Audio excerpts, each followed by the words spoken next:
All right. Welcome, everybody, to another episode of the Gym Life Podcast. With me today is a bodybuilding friend of mine, newer, I guess, rookie, sort of maybe sophomore now, IFBB pro, Todd Whitting. Thanks for joining me, Todd. Yeah, thanks, Joe. Yeah, I'm like an old rookie. Well, I mean, let's not get there yet. We're going to talk about our age here in a minute, but, old rookie. Yeah, but a rookie nonetheless. And Sure. I guess when it comes to getting something as difficult to achieve as your IFBB pro card, does it really matter? Right. I Yeah. It's. I don't think it's as easy as most people think that it really is. Right? No. Like it's a lot harder than I think a lot of the newbies in bodybuilding think that it's going to be. Like it's not like, oh, I'm gonna get my pro card in 2 years, and then if not, I'm done. Like, ooh boy, that's setting yourself up for failure, right? I hear it all the time. Where does that come from, though? You remember, and I'm a little bit older than you, but even going back 10 or 15 years ago, I don't remember that sort of cockiness. What created that all of a sudden? Dude, Everybody thinks they can get their pro card. I don't know. I don't know what it is, because I feel like the order of operation is off nowadays. Whereas like we went to the gym because we just started training, we enjoyed it, right? Yeah. Like we just went to a gym, somebody taught us a few basic things and we just ran with it, right? And then it kind of escalated from there into bodybuilding, powerlifting, strongman, Right, wherever you broke right? off. Yeah. But now I feel like maybe it's social media. It probably is. Yeah. But I feel like everybody's like, oh, I want to be this guy, right? This famous Instagram fitness model. And then they just are like, I'm going to be that in like, that's the goal before they even know like what it takes to achieve that. Right. Yeah. I mean, listen, the positive thinking behind that's not a bad thing. Sure. I mean, we can agree. Sure. But there's an unrealistic nature to it as well. I think when we see these people now that are, well, we're just inundated with them on a daily basis. If you ever jump on IG or TikTok, especially if that's your groove, right? You see fitness people all day long. Sure. And back in the day, if we wanted to compare ourselves to somebody, all we have were the magazines. Yeah. That was it. Yeah. Nowadays, I bet you somebody can stand in the mirror all day long, just scrolling down, go, I kind of look like him, kind of look like him. Yeah. You know, I mean, that's boy. I mean, we could talk about how many things like social media has destroyed in the fitness world. And I think we're just jumping into this right away, right? No, we should. And that's a good place to start for sure. But it's like, geez, oh Pete, it's like social media. I just feel like it's changed bodybuilding, it's changed powerlifting, it's changed fitness, right? To the point of like in the past, let's just talk bodybuilding because that's kind of like what I do. You made money off of becoming a good competitive bodybuilder. Right. And then that opened doors for magazines and sponsorships with supplement companies and what have you. Whereas now, really, like those opportunities that are like financial opportunities have absolutely nothing to do with how you do like as a competitive bodybuilder, right? Right.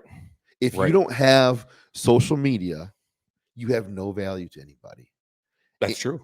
Yeah. And it's kind of like sometimes I think about it and I'm not huge on social media, right? Like that's not something that maybe I'm a little bit old and a little bit like slow to adapt to that and embrace it.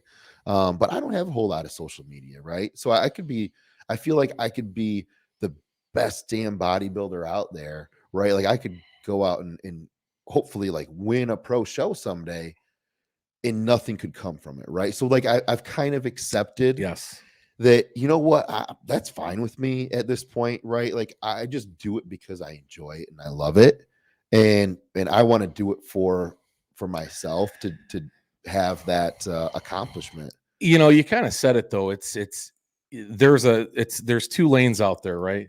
Those who do it because they love it, and those that are going sort of after this really sort of this fictional sort of this dream almost that once they get there in that lane, I'm not so sure they're going to be happy with it like they thought they were going to be because the game has changed, right? Right. It's just that realization now that because I'm a pro these days compared to maybe what we were talking about 10, 15 years ago, that really had and carried a lot more weight Absolutely. because we didn't have this sort of everybody looks great on social media thing. Sure. Yeah. Sure. And I think that makes me immediately think about like locally in the state of Michigan, the bodybuilding show numbers, like just the total number of competitors that are Yeah. competing Yep. is down. And I think that one of the contributing factors to that is social media. Yeah. You don't need the stage.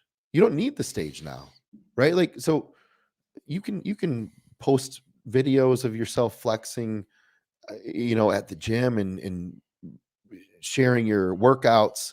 How some of these people become insta famous, literally posting the same damn thing every single day. And I shake my head and I don't understand it, right? Maybe I'm just being like sour old guy, Don't say but it. I'm like, I don't get it, man. Like, Yeah. what am I missing here? Yeah. Yeah, that is so true. I did a show a while back, and I mirror your thoughts 100%. There's no doubt in my mind that the amount now of competitive bodybuilders across the board, men and women alike, is down simply because you don't need to be on stage now to be famous, Right. or to think you need to, or to achieve whatever it is you're looking for. Because we see it all the time now. We see these sort of influencers now being sponsored by the same companies 10 years ago that were sponsoring only pro athletes. Right. And now the sponsorship, let's talk about that. Right. It's not anymore. It's called affiliation. Yeah. Which is a tough gig if you're not on social media. Yeah. And you're not able to use that discount code to provide you a little bit of, of a paycheck coming in once a month, which I don't know many people. And I don't either. Right. Like that's a big thing too. Right. I think there's a lot of folks out there that are sponsored by. I love that. Don't use that word, right? No, and it makes you as mad as it makes me. Right? You're not sponsored. You've got your name 10 discount code, and and you buy probably more than what you record. They know it too. What you're contributing, exactly. Than what you're getting back from the company, right? You're putting more into it than they're giving you. Yes, exactly. You are being used, my friend. Yes, we need to put an end to affiliate codes for sure. And I know you probably have a couple yourself, but that's okay. No, listen, and I don't. You don't? No. Are you kidding me? I thought Jekyll and Hyde had you. No. I'm just to be honest, like I'm just friends with those guys. Yeah, Tim's a great guy. Yeah, he gives me some gear to throw away here and there. I love his stuff. So we'll have to talk to him about sponsoring. I know he's making some big money right now. He is. I know you are, Tim. Yeah, I know you are, because everybody buys your shit. It is cool though. But yeah, it is a different game today than it was not too far back, because you're in your mid 30s. Yeah. Yeah. So, I mean, talk about coming up through bodybuilding. I mean, when did it all kind of start for you? I mean, you and I, we've known each other for a few years now. I think generally when we talk, we're always talking about some injury we're trying to overcome, which is the majority of our conversation. Yes. Of course, you're feeling pretty good these days, aren't you? Yeah.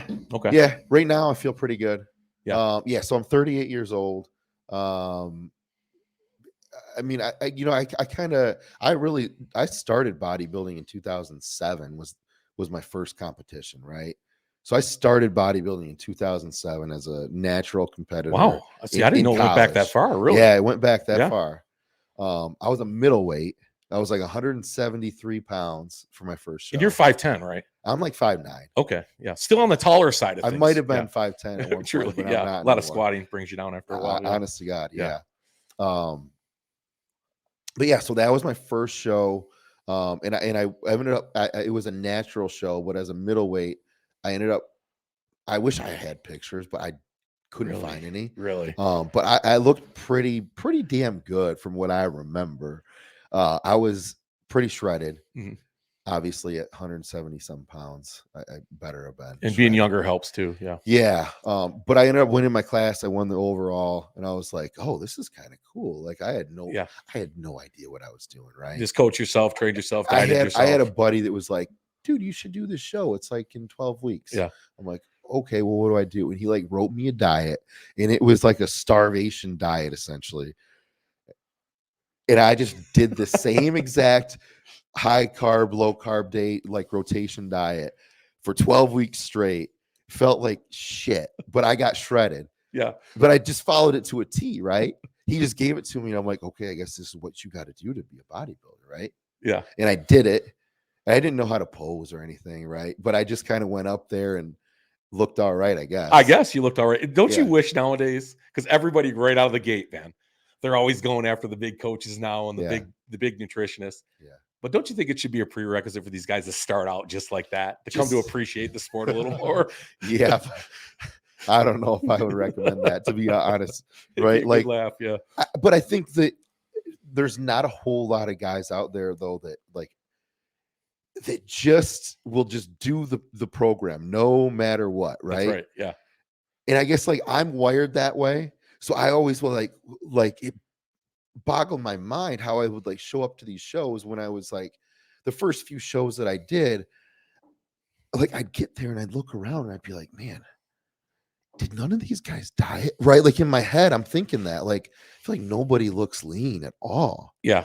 Right. Like, did these guys not follow Way a ahead of the program? game then. Way ahead of the Right. game. Like, so Yeah. I always had that aspect of things. Like I would follow the program probably almost to a fault, right? Where I would get too lean and not full enough, right? And it probably sacrifice some muscle Sure. in the process.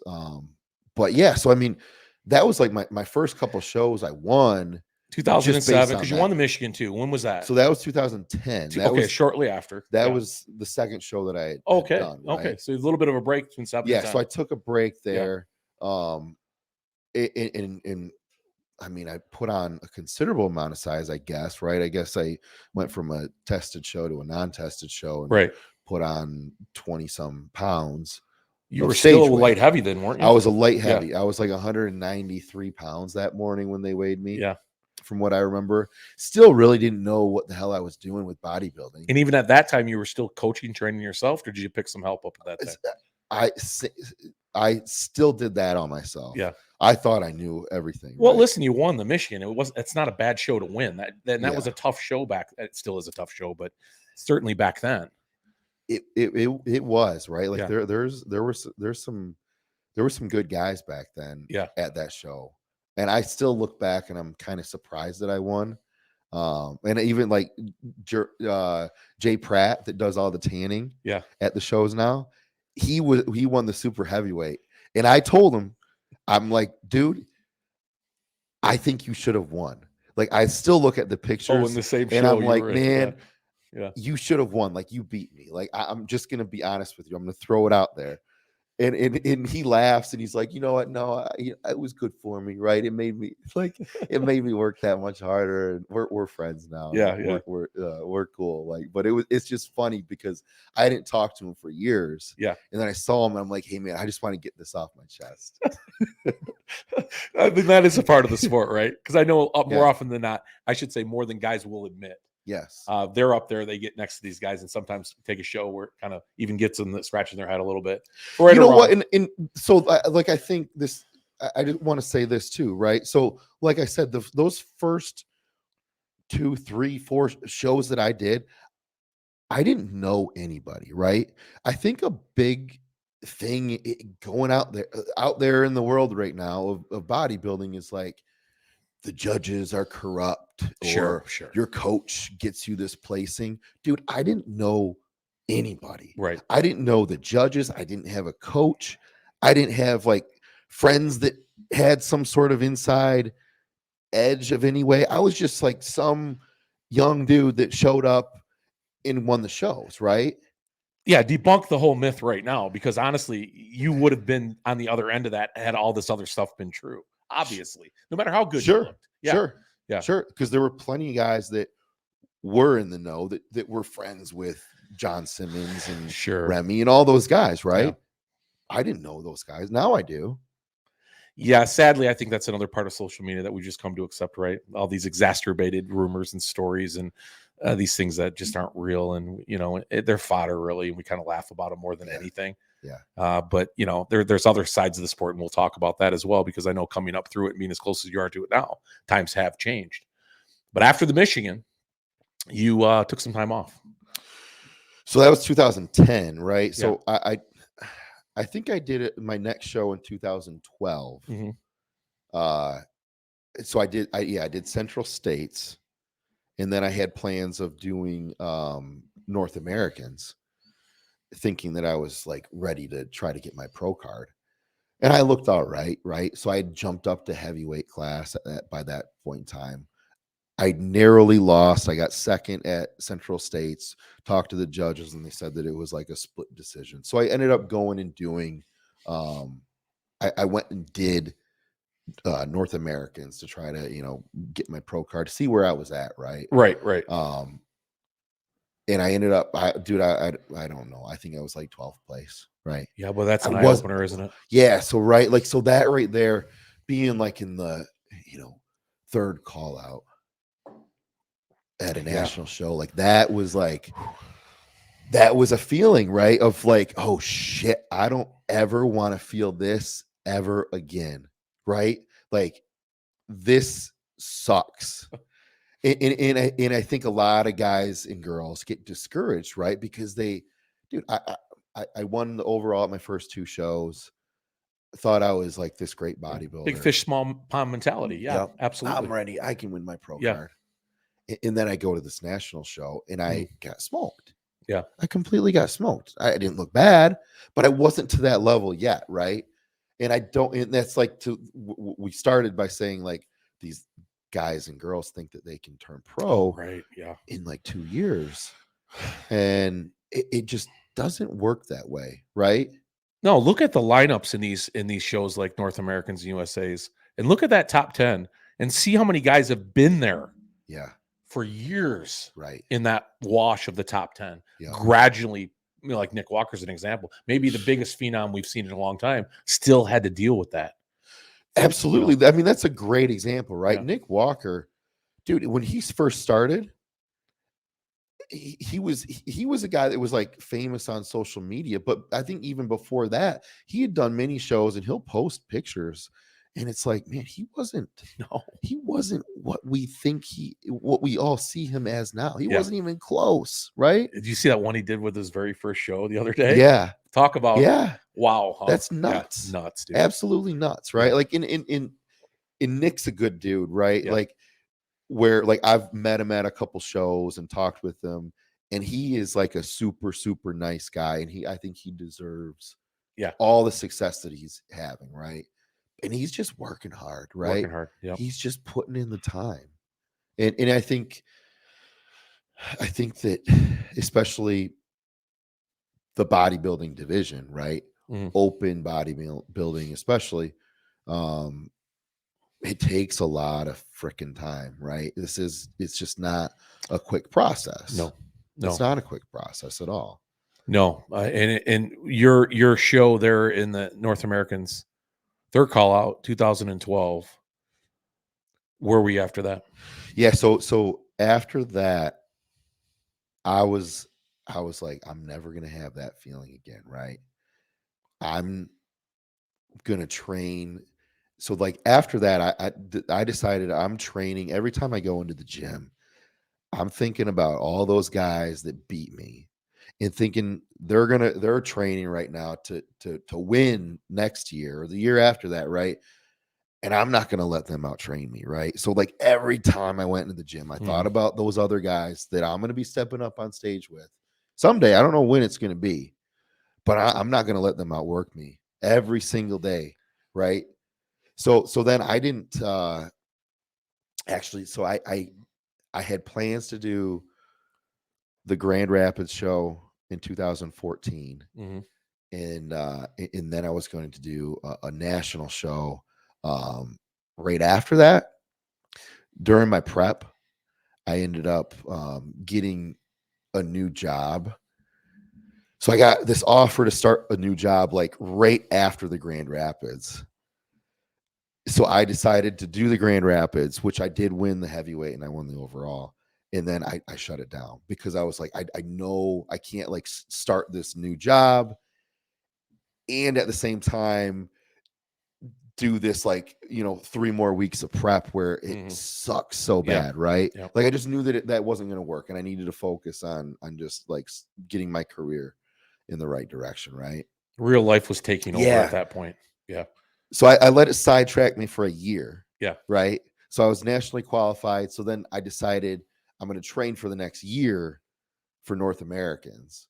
And so in 2015, I trained that whole year with the same mentality, right? Like I had my eyes on, okay, North Americans 2015, there's probably, 20 dudes out there that are going to be heavyweights training across North America for the show. And I'm not going to let any day slip by where I get outworked. Right. So I trained my ass off that year, and I came in heavier. Like I was just under the cap for heavyweights. And dude, I got first call out, and I was like splitting center. So I ended up getting third place. Yeah, But, great. But dude, that was like to get first call out at a national show after feeling that dejection. It was a victory already. It was a victory, right? Yeah. So I was like, oh fuck, like I belong, right? Like I'm not that far away, right? Like I'm not delusional. You can reasonably talk about the idea now. Yeah. So I got third place at a pro qualifier in the heavyweights. Well, and then after that, I took a long layoff, right? You did, and that's kind of where I'm going right now, because I met you during that long layoff. Yeah. And of course, you were as ominous even during that layoff, because you're I always admired, even before I had actually officially met you and I'd see you, your work ethic was nothing short of the same as it was prior. I mean, you guys didn't approach you in the gym, bro. Not because you're a mean looking guy. I know. You were very focused even when I met you. It was like, wow, this guy is just not, I mean, he's just moving in his own path right now. Stay out of his way. So you never really gave that up. And I'm still kind of like that. And I you are it, right? Bit, yeah. And I get like, I think I rub some people the wrong way in the gym. And I don't think I'm like unfriendly or mean, but I'm definitely like not social during that time that I'm training, right? So like if you want to have a conversation in the middle of my workout, like I'm probably going to be really short with you, right? Yeah. Before, after, I'm good, right? And I can attest to that. And I'm like absolutely. A different person, right? Like, I'm back, okay? Right. Right. But like during that time, I'm like, just don't get, I'm hyper focused. Mm-hmm. And that's like my time, right? Where it's like, that's my sacred time. Well, and you're dealing with the time frame too. You're in and out in an hour and 15 minutes. I've only got you're so not much playing time. around. You got work, you got your kid, got everything else going on. There's no time for all that. Social life's over with when you're making a concerted effort to be better than you were last time. Right. And if that's still, and I know that was still running through your mind, because every time that you and I would have a conversation, it was always at the back of your mind. Yeah, this is what, and I knew, I knew it to be true, because you were certainly making that, making that a focus of your conversation when we would talk. Yeah. Didn't quite know when it was going to happen. Then all of a sudden, and I didn't either. I really didn't. Because there was always something. I remember this was hurting your elbow. Something was hurting. Well, I had some injuries. Yeah. But more than anything, right? Like I had my daughter, and then my marriage went a little sideways, and I went through a divorce. And so like I went through some tough years there. Yeah. With having a child and going through divorce and just the shit that comes with it, right? Like it's ugly. There's no way for those people out there that it needs to be said, because there's always that mentality, well, nothing would stop me that's not true. It just simply isn't true, because when it comes to doing what you're trying to do, that mental aspect of it has just got to be 100% on focus. Yeah. And those type of life situations, man, well, I've been a part of them as well. Yeah. You're lucky to get me in the gym some days, because shit is flying everywhere and I'm trying to control it. So yeah. So like, dude, I did my best for a few years there where I was still training. I wasn't eating the way that I should, right? Because, like I moved out. I, had to find a new house. I had to, figure out a whole new lifestyle, right? Yeah. And it takes a big adjustment, and it's a lot of stress, and it's just a lot getting thrown at you, right? So like, yeah, a lot of it is self-induced, right? But it is what it is. Like it was tough to go through. Like it was some hard times. It's hard to look back sometimes, just going through that shit. Look at that guy. Yeah. Kind of look at that guy in a different lens, don't you? Todd going through those tough times compared to where you're at now. Yeah. It almost seems surreal, because you find yourself through it eventually and you go, oh fuck, okay. Boy, it sure seemed a lot Yeah. harder back then, but maybe Yeah. it wasn't quite as bad as I Yeah. No, I mean, it was was it. rough. There was there were some tough times. I'm not gonna lie, man. Yeah, I yeah. went through some you just like dark personal time, right? Yes, yes. Where Yeah. I was a little bit lost and just like trying to figure out like, okay, how do I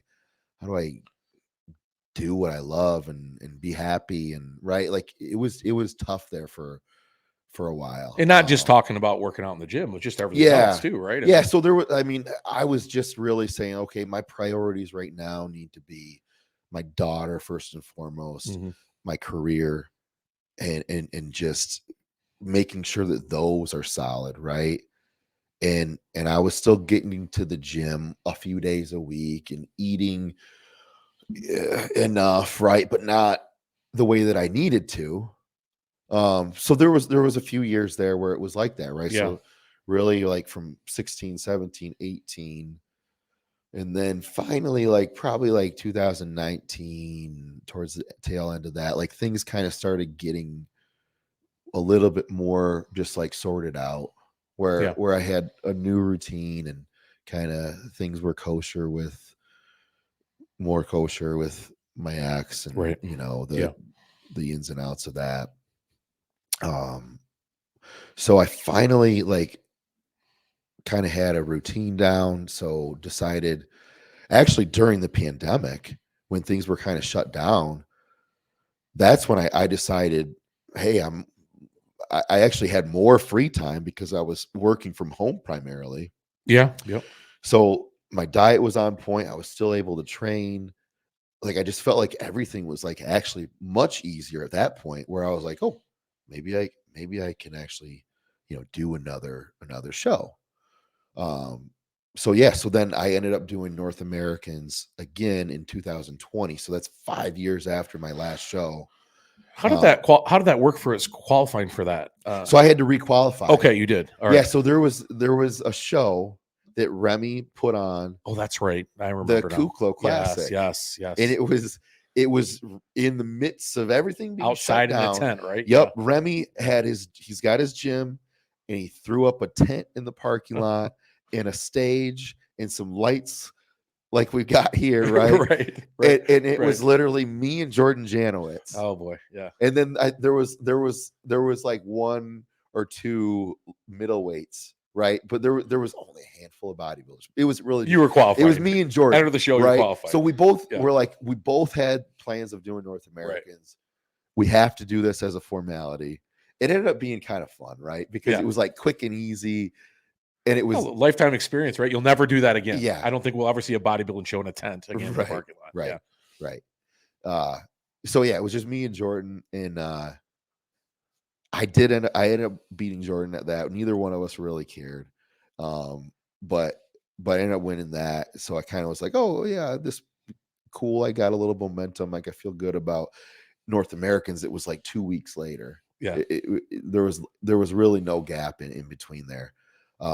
So then went to North Americans in Pittsburgh, and once again, that was in a bigger tent, but nonetheless in a tent. Yeah. Right. Like a tent that you would have a festival, you know, set up in. How was that comparably with lighting and all that? I I never mean, did ask you that. that Was it was pretty actually good? fine, Yeah. right? Okay. Like the Yeah. lighting and the stage and everything was fine. The weird thing was there was nobody to watch, right? Oh, that's right. No spectators, right? No Yeah. spectators at all. Yeah. So you had to watch the live stream where you had to just like be outside the tent on the outskirts. Yes. Yes. But it was just like you went out there and you had a table with judges and a couple photographers next to them, and that was it. Yes. It Boy, was so yeah. So how weird. that Yeah. was really weird. Yeah. Um, so I ended up at that time I was 35. Yeah. I had just turned 35 a couple months prior. So in bodybuilding, 35 has a master's division. So you can, Which isn't fair bodybuilding. We need to change that, honestly. We're not It's a little masters young. at 35, but yes. it's a little yeah, young, A little young. but Yeah. nonetheless, it gave me that It opportunity. did. It did. Yes. Right. Yeah. So I ended up doing the 35 and over, and I did the open. So the 35 and over was immediate. So the way that show was ran, it was like you went up on stage for prejudging. They judged you. You rolled back. They said, okay, here's your top 10, I think it was, that Okay. got to do their routine to music. Yeah. And then they immediately pulled you out there for the awards. Nice. Okay. Right. Yeah. So it was like, so I did all the 35 and over, and I ended up winning the heavyweight, and then I ended up winning the overall for the 35 and over. Yeah. So like I'm like, I just Pro want card. my It's over with. pro card, Yeah, right? Yeah. And I'm like, I don't know what to even think, right? Like, oh my God, I fucking won my pro card. And then I'm like talking to my girlfriend and getting all emotional. And then I'm like, oh shit, I still have to go do the open. Right. And that was a little bit weird, right? Because I just won. So I was like, because generally that's not the way it works. no, right? it's totally not. It's at the end of the show and everybody figures it all out then. Yeah. But to actually go and have to compete in another portion of a show already, as essentially once you fill out the paperwork, you're a pro. Yeah. I mean, at that point I was Yeah. already pro, but I was like, oh, okay. Well, I mean, I guess it's fun, right? You yeah, had fun cool. doing it, I guess. Yeah, no, it was cool, right? So, but I was also like, I guess maybe not quite as focused Right. because I just had Yes. this like emotional high and come down and oh fuck, I got to do it again.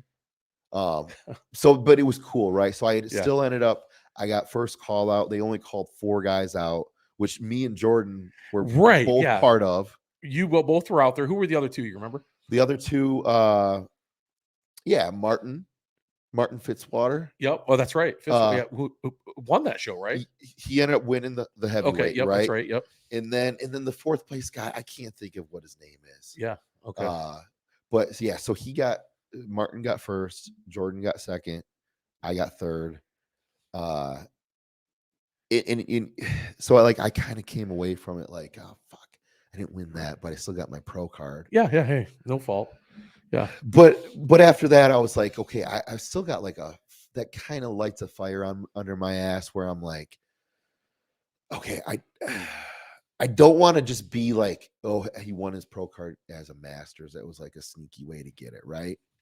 I mean, that comes from just the guy that won it in the Masters class. Nobody else thinks like that. Yeah. Those of us who know bodybuilding would argue those Masters classes might be the most difficult to win your pro card. Sure. Yeah. Sure. I mean, I'm not trying to like, I get where you're coming take from, anything away from it, but I was like, I really want to prove myself right to the young guys too. Right. That's right. I feel you, bro. I'm there on myself in my sport. Yes, absolutely. So at that point in time, I'm like, okay, I was shredded. I was really, really lean, but I was flat as hell, especially by the time the open came around because I didn't drink enough fluid.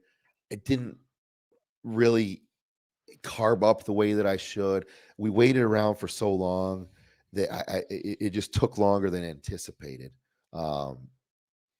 So I kind of just felt like, okay, if I can get that lean, but actually be full, because I was like nowhere near full. Like I was really flat as a pancake. Just in the open class, right? I mean, how did you feel coming into the Masters? I think Masters, I looked better. Yeah. But by the time the open came around, I had really flattened out. Gotcha. Yeah. Okay. So I'm like, okay, I can't do this on my own anymore. Like I need somebody to help me, because at the end I got all squirrely and did some stupid shit that I probably shouldn't have done. Right. That I think did cost me a little bit. Right. I'm not saying I would have won. I'm not saying I would have beaten Jordan or Martin. It was in the back of your mind. But I'm saying I could have been better than what I was. Right. So I ended up hiring Dominique Cusa. Yes. Who has been just great. Mm-hmm. So Dom guided me over the past 2 years. I guess. So you've been with Dom then, essentially within a couple months of getting back from your pro card win. Then. No, actually, no. I'm just. It's been 3 years, so I guess no, right? Okay. Yeah. So I won my pro card in 2020. 2020. I was training. And about it, like I was doing things on my own still because I didn't really know exactly what I was going to do. And I ended up, I remember talking to you about it quite a bit. Like my elbow. That's right. It was your elbow. Yep. Bugging me. Right. Like, so I broke my arm years ago, like 2005 or 6. I broke my arm, had surgery, and then 15 years later, Sure. Yeah. it's bugging me so bad. And I was taking time off. I was getting all these therapies done, and nothing was helping it, right? So I eventually saw an orthopedic surgeon, and I had some scar tissue and some bone spurs cleaned up. It was a pretty minor arthroscopic surgery. And literally probably like 6 weeks later, I felt great. I I felt remember running wonderful. into you at that time because it was a dark moment leading up to that. Yeah. Because I can remember kind of, and maybe you weren't talking about, I could see it in your eyes though, like this could be fucking it, man. Yeah. Like you really felt like I just won my pro card. I may never get a chance to get I out there and did. get on stage. Yeah. I felt like, dude, and that, like, when you just went through it, right? Right. You take your training away from you, and things go a little dark, Oh right? boy, they go dark. Yeah. Right. Right. Like, that's Yes. like Yeah. I just, like, I love to be in the gym. Yep. That's like my little getaway. That's my hour a day of like feeling good and having a pump and getting those Sure. It's your endorphins, therapy, right? right? Like Yeah. that's something I crave every day, right? And when you just can't get that, No, God forbid it's anybody rough. ever has to deal with that, right? And that's why I never want to see guys take themselves out. Listen, there's a lot of guys out there that would love to trade spots with you. Yeah. Don't quit doing it. Yeah. But you get these bone spurs out. I remember I ran into you just shortly after that surgery, and you're like, "Fuck, I'm back, baby." I mean, you really at that moment. I mean, you were like, "That's it." Yeah. And then you got with Dom shortly. Yeah. After So that? I got with Dom shortly after that. And so that was like, that was like summer of 2021 that I had the surgery. So it was like in the fall that I got with Dom, and we put some weight on, and then we dieted, and then I just did the Legion Pro Right. out in Reno with him over this past October. And I mean, once again, like, I lost, like, I didn't win, but I felt like it was a win for me to kind of feel like, okay, I kind of belong there, right? Like, Yeah.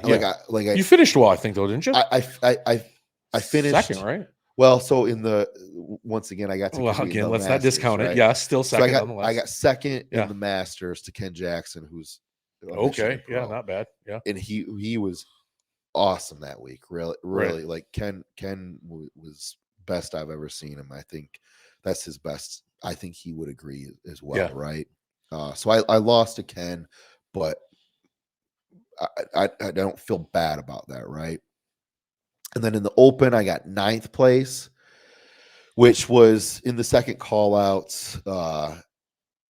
But really just like I beat some guys that were pretty well known. Yeah. And got beat by some guys that are like the best in the world, right?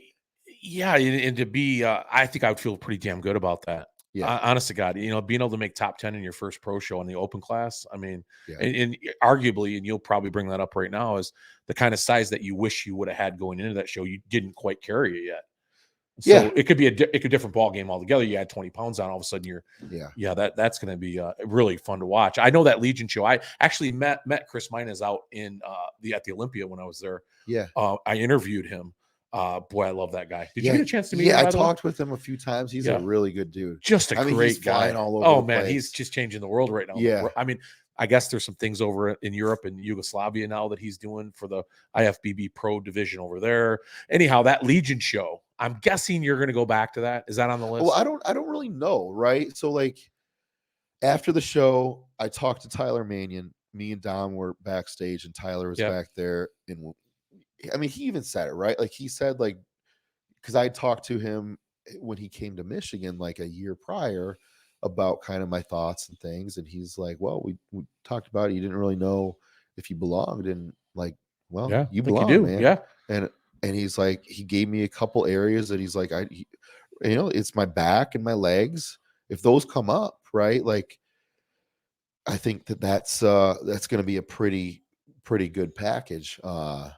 So like really that's the goal. So me and Dom are, are just really working to bring up those areas. I got to bring everything up really, but primarily those need to improve. Well, last I talked to you, when you mentioned that Dom was coaching you, I mean, you already had started to see sort of the impact that was having on your physique already. I mean, you Yeah. mentioned it to me, man. I'm growing again. Yeah. Yeah. Yeah. Yeah. I mean, the diet's on point.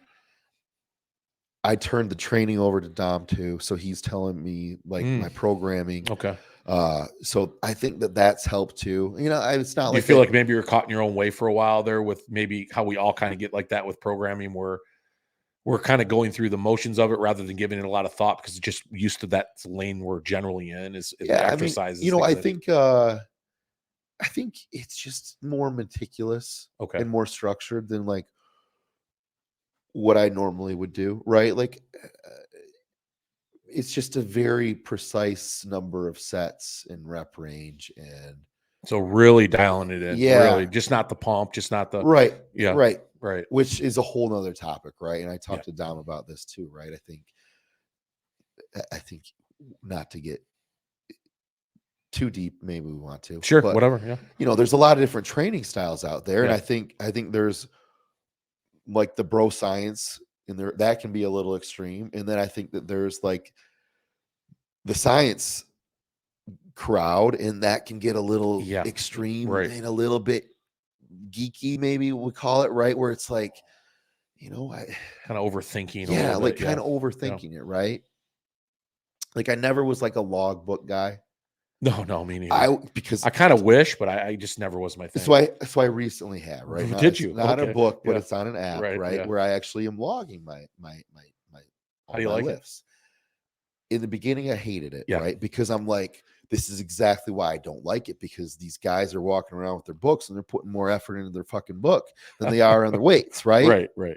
So I'm like fucking around with my phone in between every set. Now that I know what I'm doing, right? It's not as much of a like I'm not thinking about that as much as I am like just training, right? So like that was the biggest thing for me to adjust to, was like, okay, I can't think about all this shit when I'm just trying to be focused on training, right?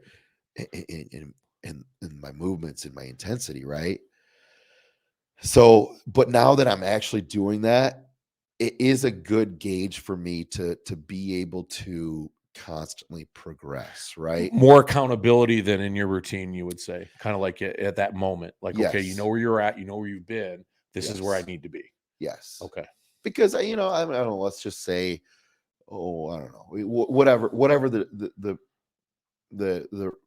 exercise is, right? We'll just say, okay, I'm doing incline dumbbells, and I go up to the 120s, and that feels good, and I'm not feeling like anything further, and so that's just kind of what I always do. And well, next week I didn't quite feel that good, so I only did the 110. Well, like this style, maybe it's good, maybe it's not, but it's like, no, you did 120s last week. Yes. So you're either beating reps or you're beating weight, right? That resonates with me, because I'm that guy. If I wrote it down and it's on paper, which it rarely is, but I might have that thought of where I was at. If I don't do better, or I don't push myself to that one extra rep, or then I feel like I'm just sort of copying out of my workout. So I guess it would hold me accountable in that sense. It does, right? It really holds you accountable to a level of intensity and effort, right? Yeah. Now my things that I've noticed is I feel like it's a little bit like I'm a little bit more prone to getting a little dinged up, right? Like, yeah, sure. Especially now being a bit longer in the tooth, right? Right. Not like I said, like in the past, okay, maybe I'm just not, my shoulders hurt me today, right? So I maybe back off and not go. You barrel through it a little more, is what you're saying. Now I'm like, well, fuck, I did 120s. I got to do it again, right? Yeah. So I think that sometimes causes me to hurt myself a little bit. Now, nothing bad, right? We're not dramatically, no, but I'm a little bit more banged up and just sore and aches and pains. How was that recovery, by the way? Are you getting to the point where you feel like, as you put this time in year after year, are you finding your program? Does Dom give you the flexibility in your program to move days according to the way you feel for recovery, or has that not Yeah. been too big of an issue? So here's, as far as recovery goes, the first thing that I would say that I am much, much better at than I used to be is I used to be, hell, if I feel all right and I have the time to go to the gym, I'm going to go to the gym. Now I have days where I'm off, right? Doesn't matter. Doesn't matter if I Right. can go I and I feel feel great. I feel okay, fantastic. Whatever. right? Yeah. No, I'm taking those days off, right? In forcing myself to take days off as recovery Okay. has helped me, Yeah. right? But that's personally like what's helped me. That might not be the same for everybody. No, but it keeps guys out of trouble Yeah, because sometimes you, like you said, you feel great. Oh fuck, I'm just going to go in the gym today. I feel yeah, great. Well, what can I do? Well, I did that. Well, I'll just squeeze something in. yeah, How many times have you done right. that? And that's Yeah. not that's maybe not always productive, is it? That's what I'm Right? getting at. It's more Yeah, counterproductive, really, if you think about sure, it. So, because sure, then it always affects the next day's training somehow. So sure. you're just better off now. So those days are much more important to you. So if the one thing Yeah, you've changed is your day off is your day off. yeah. My days Yeah. off are my days off. Yeah. Yep. And that I think that's what's helped me.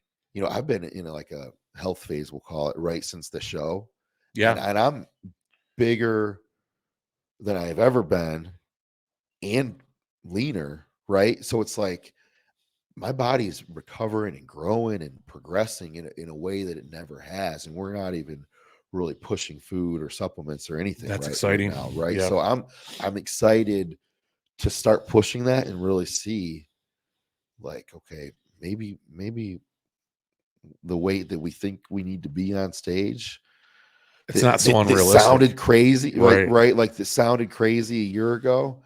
Like, I don't think that's so crazy, man. Like, I don't think Well, it's you're far off. 5'9". I mean, we kind of joked about it briefly, or I did in the beginning, because you are larger, taller than the average guy. I mean, when it comes to your class, I mean, I so it think that's requires a bit about, more of that. You're by default, you really put yourself in a position where you have to gain a little bit. Then, yeah, I mean, there's just yeah, no dialing it in more, or getting leaner. yeah. You need to add that muscle mass, For and my as long height, as you've been at it, stature, and yeah, even at your age, and I don't want to keep going back to that, the old adage used to be just you couldn't do it after so long, but we know now that isn't the case. I mean, you're finding yourself in a real good spot yeah.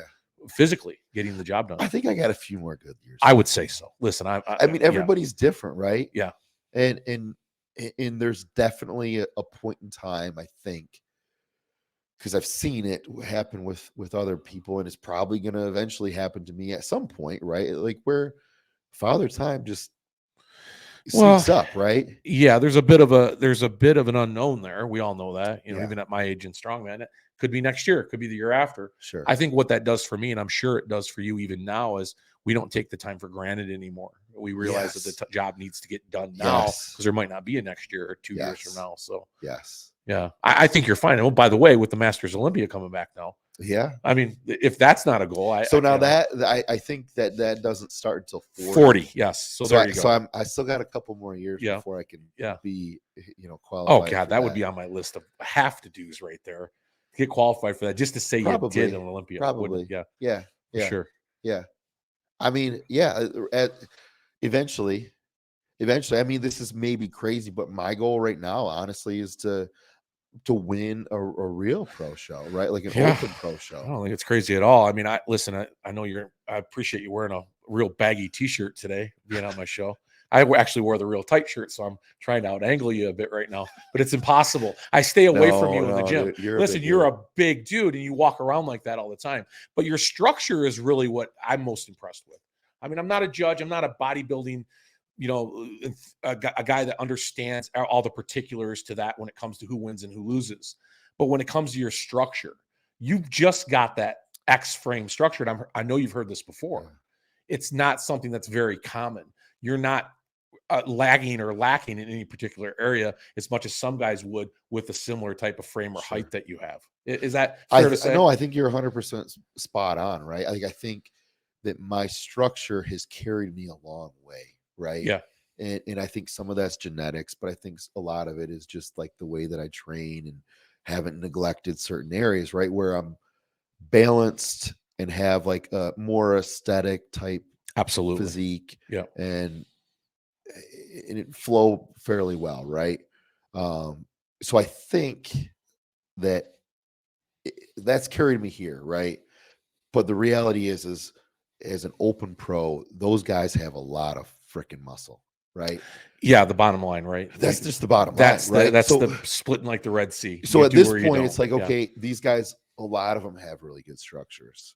Well, guess what? They also can get lean, Right. and they're big. Welcome to the pros. So yeah, so Yeah. like this is just like, okay, well, so I can get lean and I got a decent structure. Check that. Right. Now I gotta just bring up the total mass. Like it's just what I have to do in order to be competitive at that level.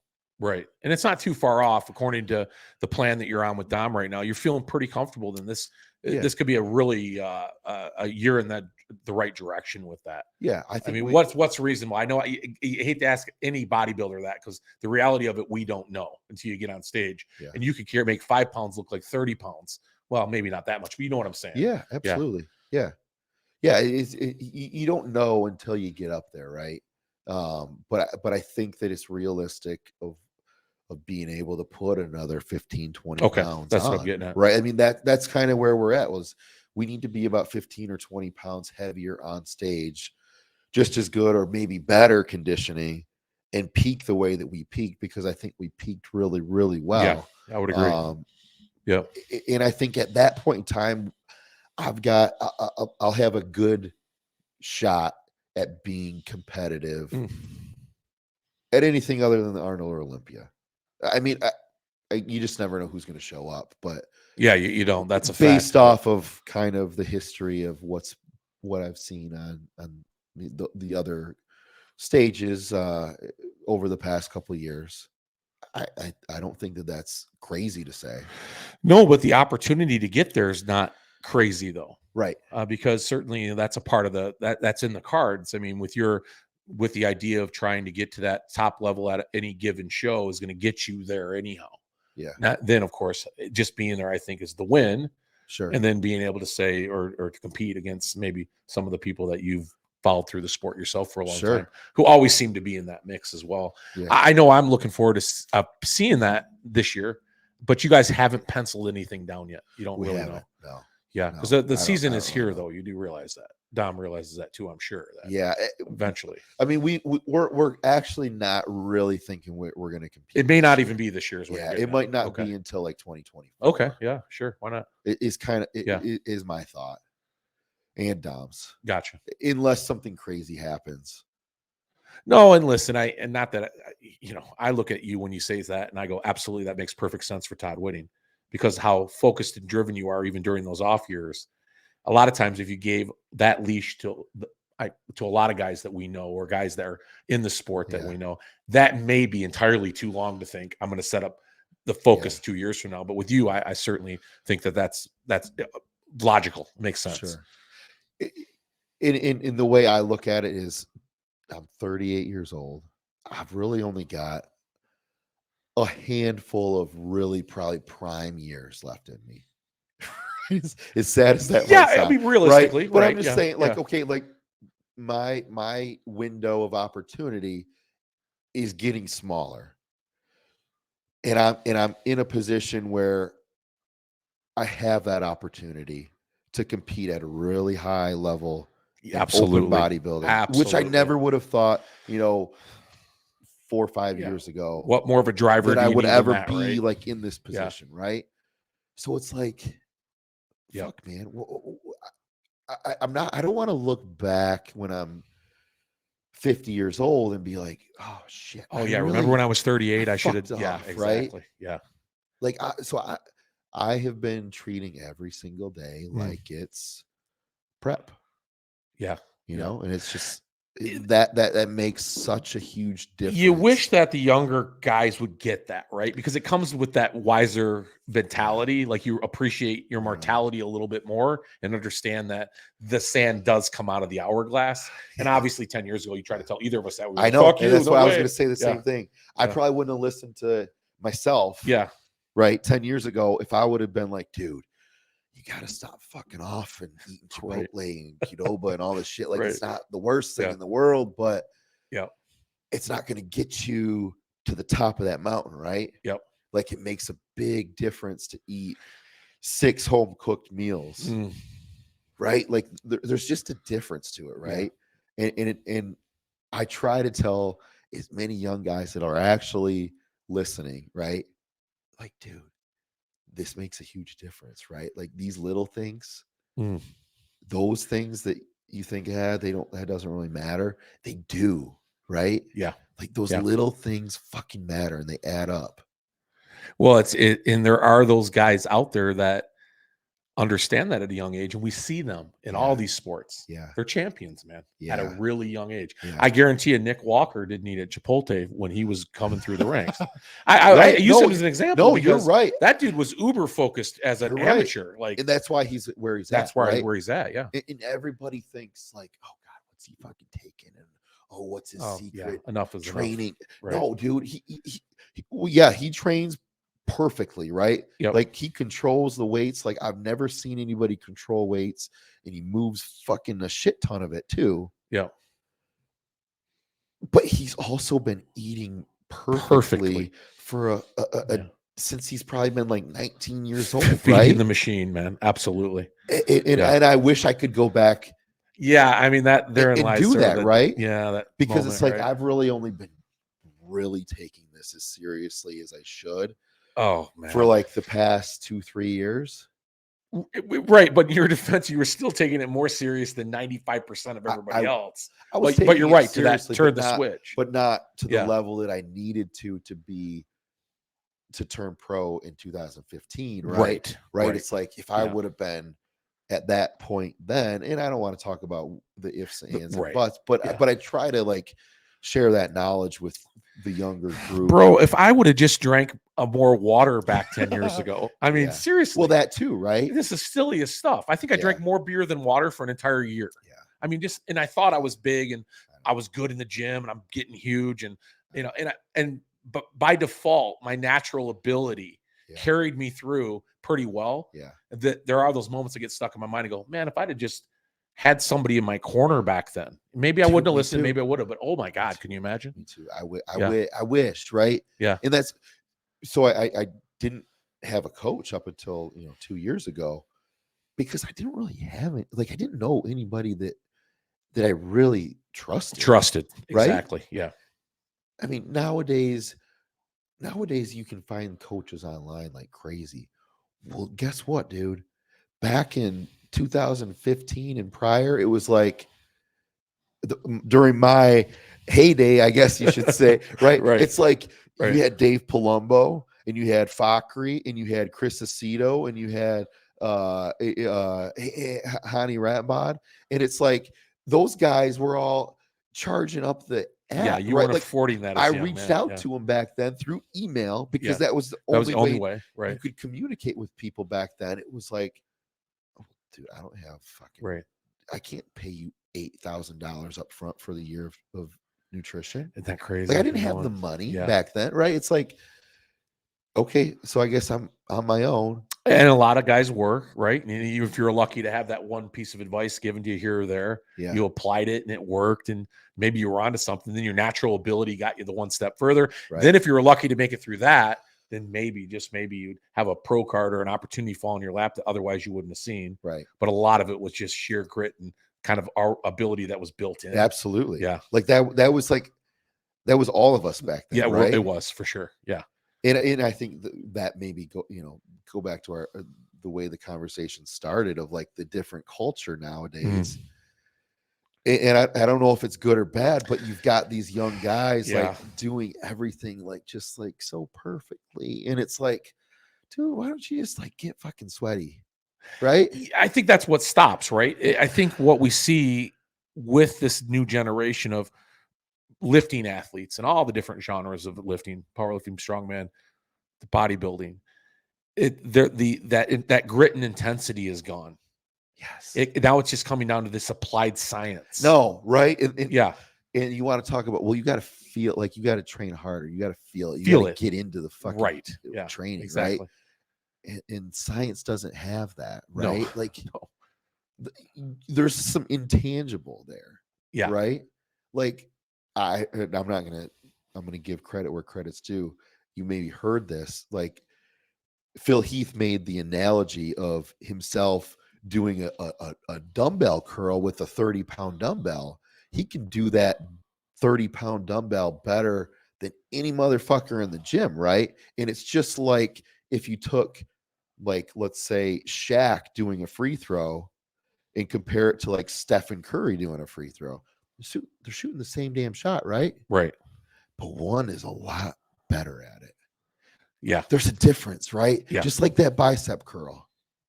Yeah, that's a fact. Yeah. And it's very like, profound. man, Yeah. I heard that and I'm like, yeah, there's a fucking difference. Absolutely, there's a difference. There's a difference, right? It's going through the motions and applying, not Yes. or understanding So, the lifting And aspect of it. that's the second, maybe we'll call it like downfall I see of like the science side of training, right? Is like, okay, you beat this number, you beat these reps. And I think that sometimes that turns into a powerlifting movement instead of a bodybuilding True. movement, right? Absolutely. Yep. Because you Right. just want to beat that number. It's not about beating the number. And it's not always about not that, the right? word beating like we think it is. It's more about beat it, beat but it. beat it with good form, Right, and tempo, exactly. and control, right? And if you're just like, oh, I got right, and I got one more rep this week, but it was like bouncing the bench off your chest. Well, from a bodybuilding perspective, did you really benefit yourself there? That's interesting to say that, because I think a lot of guys, even if they, whether it's denial or not, understand that difference. But it's slowing themselves down to appreciate moving weight as opposed to just trying to move weight. Sure. Because I can tell you right now, those years that I slammed that weight, those were some good fun years. Yeah. No, I'm not saying. But the ego was hard Yeah. to take out of that when you Yeah. realized I wasn't doing it correctly, and I had to step back a little bit. Yeah. And all of a sudden, 315 felt like a ton. Yeah. But I was back using 315 again, but to try to do it for more Right. developmental reasons when I went through this period of wanting to be more bodybuilder-esque. Yes. Yeah. Yeah, for sure. Yeah, I remember that. Yeah. Exactly. And I remember I come to the gym one day, like, how you doing? I said, I'm feeling great, man. I'm eating perfectly right now. Well, really, what are you eating? This is a bodybuilder, right? What are you eating? Like right away, you're like, I doubt you are, fucker. You're telling me you are. And I says, well, what do you mean? I'm eating chicken and rice every day. Well, what else you eating? I'm like, well, I eat a lot of almonds. How many almonds do you eat? I don't know, like a can a day. He's like, read the fucking calories on the back of those. Fuck.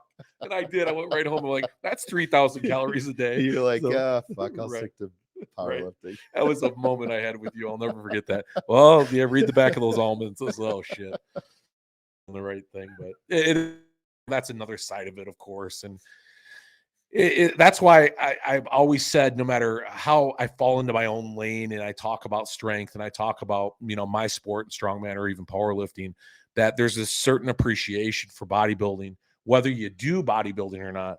Yeah. It really takes a certain kind of individual.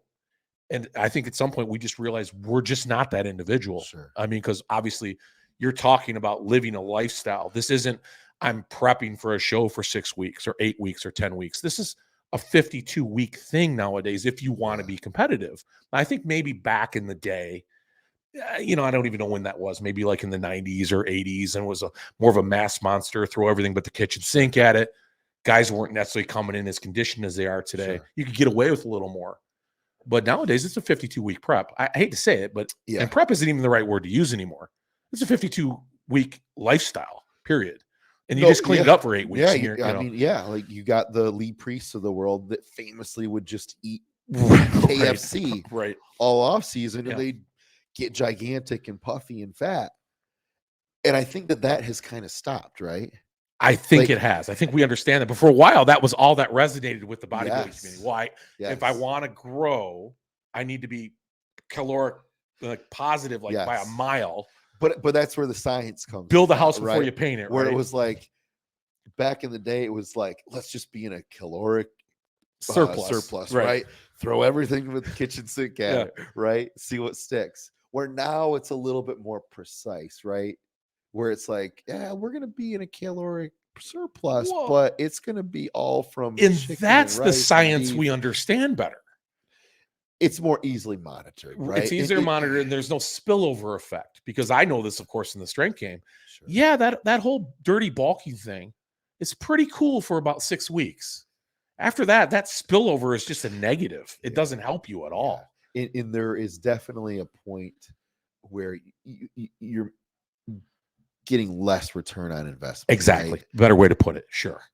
Like, I think there's a sweet spot, like, for a lot of things in bodybuilding, but food for sure, right? And body fat percentage. It's like, I think that there's a sweet spot where you're more anabolic than if you are super lean or if you are super fat, right? Like, there's a sweet spot there of like where you kind of need to be.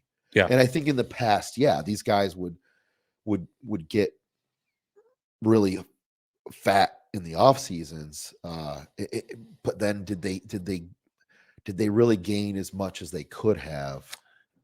If they exactly, more precise, exactly, being more of that well-oiled machine, sure, as opposed to just throwing dirty gas in and saying, let's just get the most we can out of this right now. Right. I think also too, from a health perspective, I think we could both acknowledge that we've got a bigger emphasis on that than we ever have. Absolutely. Because things are brought to light, and things that we never really saw happening before, we see now because of the media. It brings it to our attention. Sure. Where years ago, if there was some type of tragedy, we wouldn't hear about it for months, or maybe we wouldn't hear about it. Nowadays, it doesn't matter who it is. We see it's right in front of our face. Yeah. That obviously has sparked sort of more this really this bigger idea to do things in a healthier fashion. And I think that's great. Yeah, I do too. No, I love it. Absolutely. I think actually we get the community at large gets a bad rap for it with the general public more, only because the information is more readily available. But I think as a whole, the lifting community, all that we're a part of as a result of that, it's in better shape now than it was 15 years ago. I think so. Okay. I think that being a bodybuilder and being a gym going person is more like socially acceptable. I still think that there's a little bit of a stigma to it, but I think that it's more out there. And I think maybe that's one good thing that social media, I would agree. I would absolutely agree with that. Like, you see bodybuilding, if you're on social media, at least, I mean, that's all I follow, right? I think it's all that ever comes up. But I think the generic, the normal person sees a lot of that sort of stuff come across their feeds. Absolutely, they do, right? Yeah. So it's not so like, oh, whoa, what's this guy? A little more desensitized to it. Like, okay, yeah. And I think now too, there's more of us walking around out there. Yeah. Or, again, I keep referencing back even just a few years. Yeah. I mean, you don't get stared as much as you used to. I think, right? Yeah. Either that or we're just not guys we used to be. I think you get desensitized. Maybe that's it too, right? Yeah. I think you're just like, whatever. Yeah, right. Exactly. What do you think about what'd you think about the Olympia? I mean, you know what? I didn't really know what to expect, right? Like, there was a lot of good guys coming into it, and a lot of like kind of unknowns, right? Like, we didn't know how some of these guys were going to do because it was their first time, doing the Olympia and being compared to some of these other like well-known guys that were already established. I mean, I think the biggest shock, I think for myself was Derek Lunsford. Yeah. Right. I mean, he could have won, and I don't think anybody would have. I've said it. I thought the top three, they nailed it. I think Hottie was arguably the winner if you looked at it close enough. Yeah. And I thought Nick and Derek could have changed positions either way. One half dozen, I think the other. Any of those three, you could have said they won, and you'd have been okay with it, and everybody would have been kind of exactly. You would have accepted it. Yeah, I don't think that's happened an awful lot in years past. Yeah, I thought Samson Dadu probably should have been fourth. I think he got a little. If there was one person that really, I think, should have been placed higher, I think you're right, Samson. I think Samson should have been fourth or fifth, right? Like, sure. I think that was just sort of a big Rami pat on the back. We could have made you worse than fifth, but we didn't. Here you go. I would have had him beat him. Yeah. Well, he'll be fun to watch at the Arnold because that lineup is getting interesting now. I don't know if you've checked that out recently. Of course, they raised the pot to $300,000. Right. That's a significant. I was wondering when that show first came out. You know, there were 6 guys in that show. Yeah. Well, that's why. But is that why though? I'm curious. What was your I take mean, on that? that's as far as I know that's why, It was the right? It's money. like, well, that's why they raised the money. But isn't because 200 grand enough to go to win a show right now? I would think, right? I mean, the Olympia, what did that? Well, that was like $1 million, so wasn't it something crazy? But most shows, Todd, do they? Dude, Yeah, well, that's I mean, that's a joke, honestly, right? Yeah. Like any of the shows throughout the year, other than those two, right. They're the ones that are paying. you get right? 10 as open bodybuilder, you get 10 grand Right. to win, Yeah. right? I mean, dude, that's I'm not saying that's no money, but It- for what bodybuilders put themselves through, yeah, absolutely. Just food alone, dude. Yeah. You know, I just look at it like other pro athletes. I feel your pain in the strongman community. I'll tell you right now. No, We same all do. thing, Yeah. right? Yeah. Like Yeah. let's look at the NBA, the NHL, professional golf, any of these, right? Any of these paid professional sports, dude. There's not a single one of those guys that takes care of their body the way that No, a bodybuilder does. No, and I would argue. Listen, I can understand strongman, my sport, because it still is a very niche sport. But bodybuilding, when I see the prizes that are involved with those smaller shows, or what you just told me, Yeah, that blows my mind. yeah. Because it's a global sport. I mean, it's crazy how much revenue bodybuilding generates. Now, I guess maybe we're getting into the politics And that's of it, the question, right? And yeah. I don't know the financials of of one of these shows. Like, how much do they actually have? Like, how much of a money making gig is this, right? I guess because I mean, if we really want to dig into it, it's like, okay, the professional sports, right? Like the majority of that revenue comes from television. it comes from television. That's Right? right. Yeah. We obviously don't have that in No. bodybuilding. Strongman, some, right? Getting there, yeah. It's getting there. Yeah. The live streaming's making the difference, and it should for bodybuilding. And I think that's where it's like, okay, live stream. Well, that's just like a pay-per-view boxing event or MMA event. How they did it. And those guys are getting paid. Yep. We know that, right? Like those guys are getting paid a shit ton of money. Yep. So why can't we get that through live stream? Because I've thought about this, right? And it's like, well, dude, have you ever watched one of these live streams? They're not. Yeah, well, some of them are really just shit shows. They're not Exactly. very difficult to put on. Dude, they're a joke, right? And there's some good ones. ADL's a company that I do a lot of work with. Don's awesome, but you're right. But a lot of us wouldn't mind if it was just a camera on stage.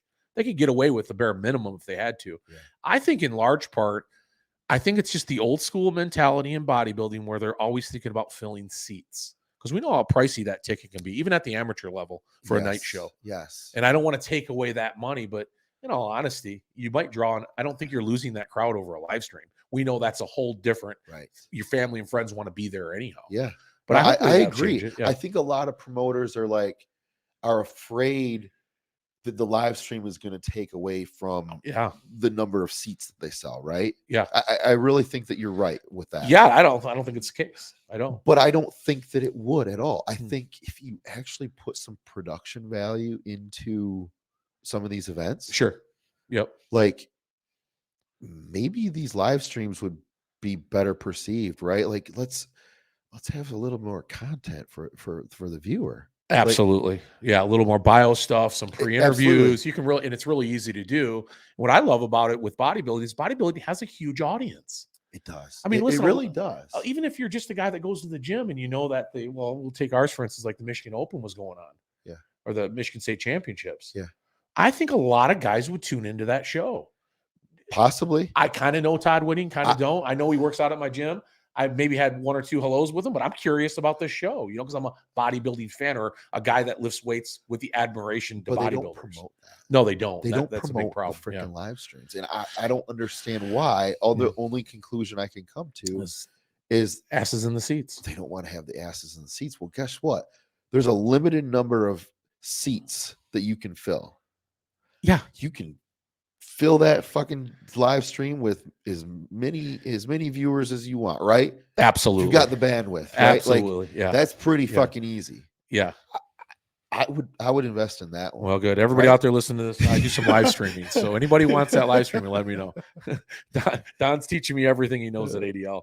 But yeah, and so yeah, getting back to that lineup. So Nick Walker obviously joined the Arnold class. I want to talk about this, pretty relevant because it's going to go on here in 3 weeks now, 4 weeks, or I'm sorry, it's a month and a week away. But we got Nick Walker. So Andrew Jack got into it. You know that just changed the whole dynamic. Samson's in it, of course. Samson's still in it. What do you think about Sean Carita being in that? I mean, what do you really think about that, though? Man, I mean, I get it, right? But he's going to stand next to some pretty large guys. Is that really going to matter what kind of shape he's in? He did the Legion Open 2 years ago. And he won it. Yeah. And he stood there next to Sergio Olivia Jr. and Regan. Regan Grimes, yeah. Yeah. Those are two pretty big dudes. Pretty big guys, yeah. Now, are they as good as who he's about to stand up there next to? Probably not. Right, arguably. Yeah. But he's still beat him. And I would say that Sean is better now than he was back then. I give him top three. I give him third place. It's going to be interesting. And obviously he's got nothing to lose, right? He's a guy that just enjoys the sport. He's going to go up there. He's going to prove a point. Yeah. I'm this small, but I'm going to stick it to these guys. Yeah. At least half this field is mine. Yeah. So I appreciate that. I think he's a great guy. I've seen so many of his interviews, and everybody that I talk to knows him. Yeah. They just love this guy. So he's a super nice guy. You've met him before? Yeah.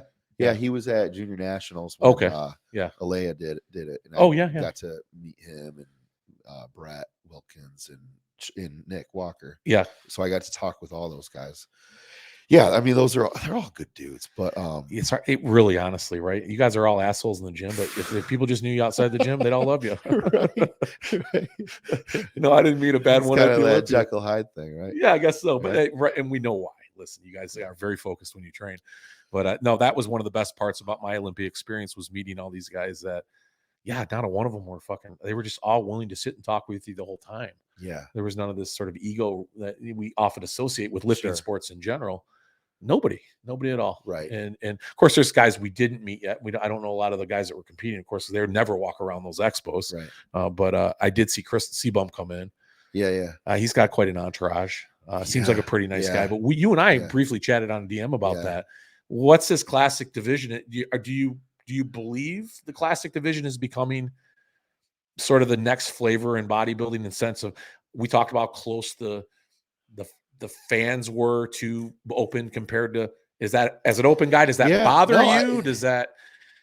So I think, like, you made the comment of like, they need to be they need to be treated more fairly. This money for the open. But it should go to the classic guys, right? Like, and my thought was, well, I think they all need to get paid. I do too. Yeah. So I think that's first and foremost. They all deserve to be paid better than what they currently do. How does that work? Do you know how that works? Like, when that extra $100,000 came out for the Arnold, was that specifically earmarked for that open class? See, maybe that's something to do with it as well, right? I mean, some sponsor comes in and says, I'm giving $100,000, but it's only going to this class. I mean, I guess you're not going to turn down that money.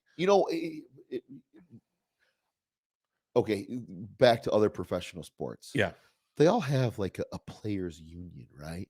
And they've got like a players rep. Yes. And they've got negotiations, right? And not to open up this can of worms. Oh, you're opening it up, baby. You're opening it up. Yeah. Because this was a bunch of drama. Yeah. But well, it's necessary. When does the bodybuilding community, all the different divisions, right?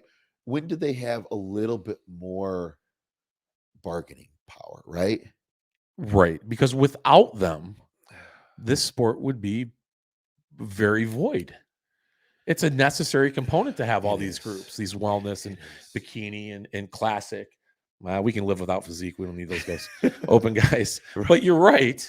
But, and listen, we know and I'll say this for you, because you're an IFBB pro bodybuilder. From top to bottom, that organization needs to have an overhaul and to become this more inclusive sport that shares amongst its all of its pros. And I'm not even suggesting equally. I get it. There's revenue that comes in in certain areas more than others, and it should be delved out that way. I think we Sure. can both agree. But it's just an overhaul, right? It's an old good old boys club, and Yeah. more of a That's a good way to put it, right? yeah. Yeah. Listen, all the stuff that happened with sort of the whistleblowing that took place, and that listen, I'm not trying to make light of that, but does that come to anybody's surprise that this has been run without these with, I guess I'm saying, with your point, Sure. without representation to be able Sure. to have that type of Well, protection? I think it potentially it needs to be changed, right? Because Yeah. I think that there's like a weakness there, right? Like there's a chink in the armor. And I'm not trying to say that the IFBB is not the best that there is out there, and the NPC isn't the best that there is out there. It is, right? The system But is proven. We know but that. Yeah. but I think I don't know if you look at, like, I've talked about other sports because I follow a lot of sports, and it's like I also follow professional golf. And I don't know if you follow like what happened Oh over the yeah. past Yeah. year, Yep. right? Right. But that live tour, Mhm. some rich dudes in Saudi Arabia are offering these guys hundreds of millions of dollars to play in their tour instead of the PGA tour. Right. Well, guess what? If the IFBB pisses off the wrong rich dude, Well, that's true. Competition's not a bad thing, right? Yeah. you're gonna it wouldn't take that much money, right? Right. I mean, the live tour, now granted, the Saudis have deep pockets, That's right? pretty deep. They can fail and it's still okay with But them. Yeah. but I don't know if Saudi Arabia has some prominent bodybuilder that gets pissed off and goes to their government and says, "Hey, I don't know, right?" There's people out there with crazy connections, and it's like, dude, $100 million would Yeah. take Yeah. everybody. Well, listen, I think And it's that's like, like that's what the the live tour is offering these bottom of the barrel golfers, right? It's like each one is getting that you amount have of to money. wonder though, and you bring up a good point because it really, when it's going to happen, because it will happen. I think we can all agree at some point it's going to become competitive in the pro bodybuilding scene because it is a global sport. It's Sure. becoming more global every year. Obviously, Chris Mine is, and we talked about that. He's over in Yeah. Yugoslavia for the IFBB. That IFBB Europe's getting bigger. Everything's growing over there. It's just a matter of time, really, before that happens. I mean, there's You know, been some other establishments that have popped up, right? I mean, there's other things. Paul Dillett, he's got his thing going on. I don't think that it really yeah, is yeah, a threat. I think the real threat is if somebody that has deep yeah, pockets, overseas for sure. because money is king. Well, the anticipation right? of that should spur some change as well, because you're not going to be archaic with the way Yeah. things are set up currently without already kind of making way for some good wholesale changes to take place. And I know after that fallout with the Washington Post article and what happened to the Manions and all that stuff, or what is still going on, haven't Sure. heard much about it. I don't think it's going away. I think there's a little bit of a rebuild going on internally right now, but necessary. It's a shame it happened to happen on that type of platform Sure. or the way it went down, but the change is a necessary thing to happen. Right. Well, with all of our sports, and we said that with strongman more recently as well. Even in my niche sport, Right. that change is it can't continue to run the way it's being run. Yep, exactly. Yeah. I mean, I don't know. I don't have all the answers, but I think you're right with just saying that there needs to be some changes. Yeah. And I think you need to take care of the attraction better, right? Yes. And the attraction and athletes. Yeah.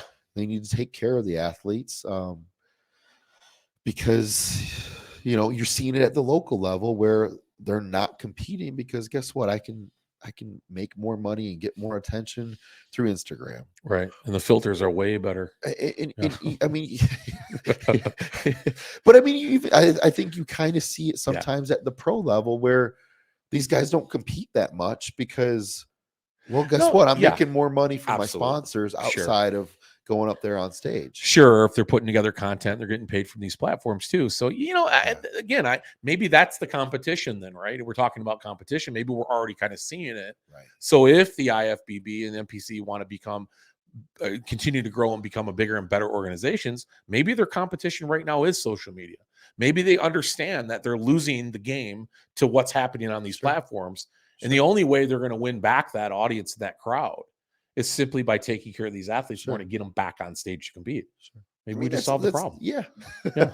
But I mean, that's how any business looks at things, right? Like Yeah. they identify their competitors and their threats Right. and opportunities and strengths. And okay, how do we make this work? Boy, we hope that's true with these lifting sports. Sometimes I feel like they're I all know. muscle heads and they don't I get know, what's going on. right? You know what I Sometimes mean? I'm like, man, I Oh, really am man. passionate about the wrong fucking sport. I know it, right? Sometimes, right? I know it. Damn it! Why did my mom always said, put a baseball bat in your hand, start swinging the, Yeah.